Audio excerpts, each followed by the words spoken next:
Through several election cycles, Republicans in Congress have argued that they need to make it difficult for individuals to vote in elections through voter ID laws and other forms of making it harsher or difficult to vote because they're concerned about voter fraud. They want to make sure that they maintain the integrity of our elections. Even though there was no evidence that there was voter fraud or any widespread voter fraud, they succeeded in passing legislation that made it increasingly difficult for people to vote legally. Now, with that said, the House GOP has just refused to boost funding for election security. So this is additional funding for state election security, and it's a grant that is usually included in the spending bill. And so Republicans are saying, no, we don't want to add additional funding to that. It's not an issue, it's not a problem. So to give you more information, Republicans argue that the program, which is overseen by the Federal Election Assistance Commission, is fully funded and does not need additional allocations. But guess what? Representative Jim Jordan says, I know what we need for safe and secure elections, and that's voter ID. So look, the reason why I'm bringing up voter ID laws is because there is a concern right now that our elections moving forward can be tampered with, can be manipulated. We have reason to believe that the Russian meddling that occurred during the 2016 election will occur again, and maybe it'll be more widespread and more effective this time around. So in the House, Democrats are urging Republicans to agree with them to offer more funding. So on a state level, state lawmakers can use that funding to ensure that they have secure elections. And Republicans are like, no, it's funded, it's fine. But that is not the case, and I'll give you the evidence in just a second. So let's go to graphic 23. The Senate version of the financial services spending bill also excluded new money for election security grants. It passed the Senate Appropriations Committee on a bipartisan vote.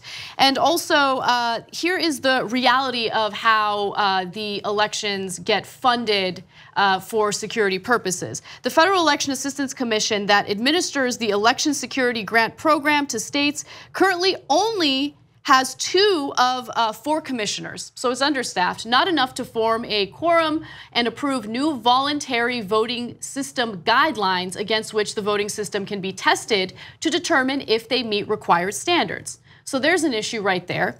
Another issue is this. The bulk of the $3.6 billion authorized under the Help America Vote Act, which was passed in the wake of the contested 2000 presidential election, was sent to states well over a decade ago to upgrade voting systems. In many cases, those systems now need new upgrades.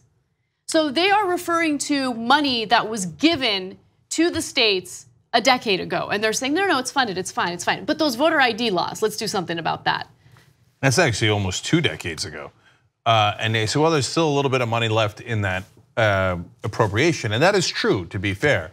But we've got new challenges. And look, and if your commission doesn't even have quorum, that means they're not doing anything.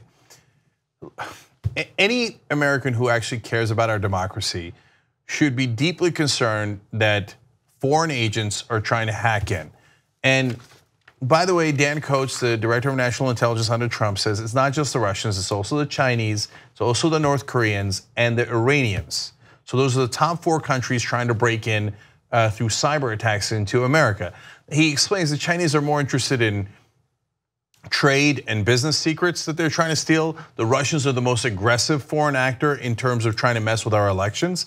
But whether it's Iran, Russia, or China, or any of these people, and if you care about our country and our national security and making sure that we don't have voter fraud, this would be your #1 priority. Your hair would be on fire going, my God, the commission doesn't even meet because they don't have quorum?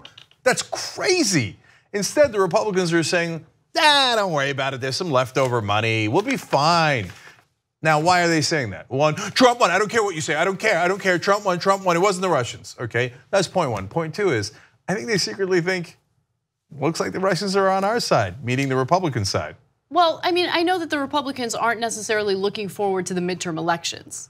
And so there is concern that, hey, midterm elections are coming up. We want to make sure that our election systems are safe. We want to make sure that we have enough funding put in place so people can secure elections. And I don't know, it doesn't seem as though Republicans really care so much about securing the election process as much as they care about excluding certain citizens from voting. Yeah, but including foreign actors and foreign agents. So look, the one thing that is absolutely clear is Republicans never cared about voter fraud. All they cared about was Republicans winning. So, and by the way, most of the voter fraud that's uncovered is done by Republicans. We've shown it on the show over and over again. Right. And now you have foreign actors that are hacking in. They're like, wait, who are they voting for? Oh, they're voting for Republicans? Oh, Representative Dan Newhouse, Republican of Washington, says there's no crisis. Oh my God. So if you think for some reason, no big deal, who cares if the Russians and other governments are trying to get into the vote? Who cares? Who cares? You're weird, but okay, that's fine, that's your opinion. But what you're not allowed to say is, I care about voter fraud. You're not allowed to say that because you don't, and if you're a Republican, shut up about voter fraud because you just proved you don't care about it at all. 2 easy ways to follow the Young Turks.